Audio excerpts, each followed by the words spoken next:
বিশ্ব ফুটবলের সবচেয়ে প্রতিদ্বন্দ্বী ম্যাচ ব্রাজিল আর্জেন্টিনার। শুধু বাংলাদেশেই নয়, গোটা বিশ্বেই প্রতিবেশী এই দুই দেশকে নিয়ে উন্মাদনা চলে। বিশ্বকাপ আসলে সেই উন্মাদনা বেড়ে যায় কয়েক গুণ। পরিসংখ্যান বলছে দুদলের সবশেষ মুখোমুখি ৫ দেখায় একটিতেও জয়ের দেখা পায়নি নেইমার ভিনিদের ব্রাজিল।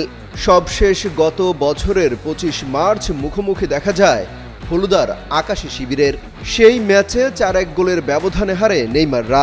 এর আগে ২০২৩ সালের ২১ নভেম্বর বিশ্বকাপের কোয়ালিফাই ম্যাচে ১-০ গোলের ব্যবধানে হারে ৫ বারের বিশ্ব চ্যাম্পিয়নরা।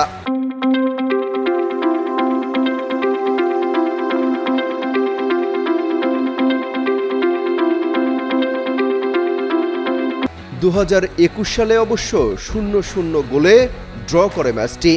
একই বছরের ১০ জুলাই কোপা আমেরিকার ফাইনালে দেখা হয় ব্রাজিল আর্জেন্টিনার।